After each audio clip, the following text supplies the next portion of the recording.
Thank you, Presiding Officer. Scotland's only oil refinery ceased operations this week. Hundreds of workers at Grangemouth have lost their jobs and face an uncertain future. Scotland has vast oil reserves, but will now need to import all of our petrol, diesel and other fuels. And this is the price of the SNP and Labour's hostility towards oil and gas. So before more damage is done, will John Swinney drop his government's presumption against new oil and gas exploration? First Minister. President, the first thing I want to say is to express my support and solidarity with all those in the Grangemouth workforce who face the prospect of losing their employment as a consequence of the decision by Petroineos to stop refining at the refinery at Grangemouth. That is a decision that the company has come to, as Mr Finlay will know from what I've said before. I judge that decision to be premature because I think there is an ongoing need for refining activity. Indeed, refining activity will take place in other parts of the United Kingdom, despite the issues that are faced at Grangemouth. So what the Scottish Government will do is that we will work closely with the workforce. We've done that with Unite the Union. We will support the individuals that are affected. We will take forward the work that has been the source of collaboration between ourselves and the United Kingdom Government and Petroineos on alternative business ideas to develop the Grangemouth site as a site that can contribute to the Government's net zero agenda. And of course, an early decision on the Acorn carbon and capture and storage project would significantly help us in the efforts that we're taking forward. Russell Finlay. Well, the SNP used to say it's Scotland's oil. Now they just want to stop oil.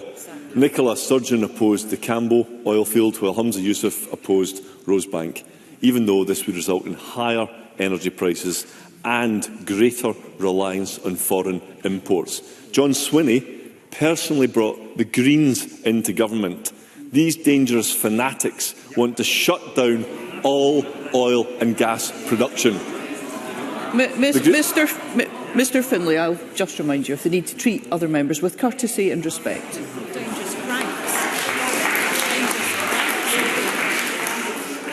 Okay, I'll try again. These dangerous cranks want to shut down all oil and gas production.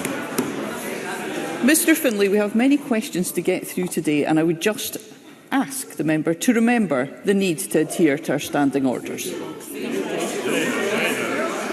These dangerous ideologues want to shut down all oil and gas production. Now, the Grangemouth refinery is gone and all governments share some responsibility.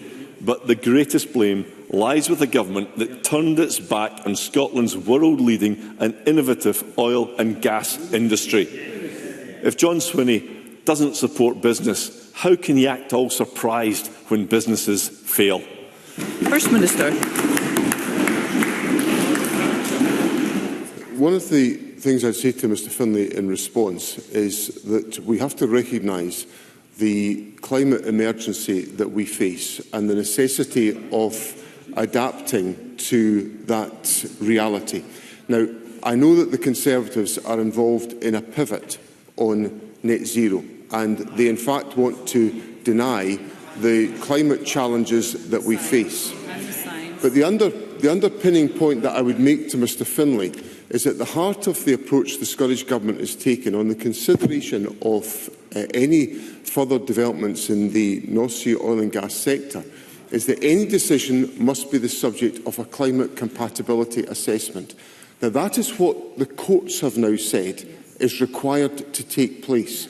And the judgments that have been undertaken by the courts, which have led to the United Kingdom Government having to revisit some of their process for determining these applications, is because of the importance of that point of the climate compatibility assessment.